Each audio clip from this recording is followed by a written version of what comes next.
Swastiastu. Halo teman-teman semuanya, di video kali ini aku akan menjelaskan tentang hubungan timbal balik antara filsafat ilmu dan ilmu pendidikan.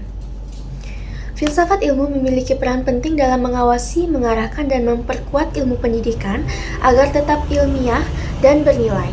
Sebaliknya, pendidikan juga membantu perkembangan filsafat ilmu melalui praktik dan realitas yang terjadi di masyarakat. Baik, yang pertama yaitu hubungan filsafat ilmu dan pendidikan. Filsafat ilmu dan pendidikan memiliki hubungan yang saling berkaitan. Filsafat ilmu membantu pendidikan memahami hakikat ilmu pengetahuan, cara memperoleh ilmu, serta nilai dan tujuan dari pendidikan itu sendiri.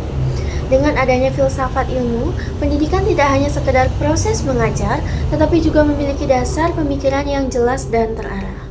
Sebaliknya, pendidikan juga memperkuat perkembangan filsafat ilmu karena melalui pendidikan, teori-teori dan pemikiran filsafat dapat diterapkan dalam kehidupan nyata. Pendidikan menjadi tempat untuk mengembangkan pemikiran kritis, nilai moral, dan perkembangan ilmu pengetahuan. Yang kedua yaitu filsafat ilmu mengawasi dan memperkuat ilmu pendidikan. Filsafat ilmu mengawasi dan memperkuat ilmu pendidikan melalui 3 aspek utama, yaitu ontologi, epistemologi, dan aksiologi. Ontologi membahas tentang apa yang menjadi objek kajian pendidikan. Dalam pendidikan, ontologi membantu memahami hakikat manusia sebagai peserta didik dan tujuan pendidikan itu sendiri. Epistemologi membahas bagaimana ilmu diperoleh. Dalam pendidikan, epistemologi membantu menentukan metode pembelajaran yang tepat, cara berpikir ilmiah, serta bagaimana pengetahuan dapat dipahami oleh peserta didik. Sedangkan aksiologi membahas tentang nilai dan manfaat ilmu. Dalam pendidikan, aksiologi memastikan bahwa ilmu yang diajarkan memiliki manfaat, moral, dan dapat digunakan untuk kehidupan masyarakat. Selanjutnya yang ketiga yaitu filsafat ilmu sebagai pisau analisis.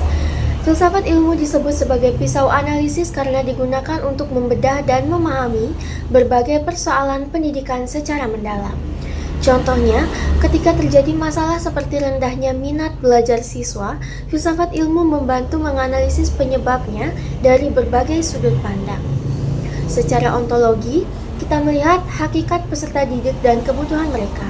Secara epistemologi, kita menganalisis apakah metode pembelajaran yang digunakan sudah efektif atau belum, dan secara aksiologi, kita menilai apakah proses pendidikan tersebut sudah memberikan manfaat dan nilai yang baik bagi siswa. Lalu yang keempat yaitu contoh penerapan dalam pendidikan. Contoh penerapan filsafat ilmu dalam pendidikan dapat dilihat pada kurikulum dan proses pembelajaran. Misalnya, pada kurikulum Merdeka, siswa didorong untuk berpikir kritis, kreatif, dan aktif dalam belajar. Hal ini menunjukkan adanya penerapan filsafat ilmu, terutama dalam aspek epistemologi dan aksiologi. Dalam proses pembelajaran, guru juga tidak hanya memberikan materi, tetapi juga membimbing siswa untuk memahami makna nilai dan manfaat ilmu yang dipelajari. Selain itu, filsafat ilmu juga diterapkan dalam kebijakan pendidikan seperti pengembangan karakter dan pendidikan moral agar peserta didik tidak hanya cerdas secara akademik, tetapi juga memiliki etika dan tanggung jawab. Nah, kesimpulannya adalah filsafat ilmu dan pendidikan memiliki hubungan timbal balik yang sangat erat. Filsafat ilmu membantu pendidikan menjadi lebih ilmiah, terarah, dan bernilai. Sedangkan pendidikan membantu pengembangan penerapan filsafat ilmu dalam kehidupan nyata. Dengan adanya ontologi, epistemologi, dan aksiologi, filsafat ilmu dapat menjadi alat analisis untuk memahami dan menyelesaikan berbagai persoalan pendidikan. Sekian penjelasan dari saya, terima kasih. Om Santi.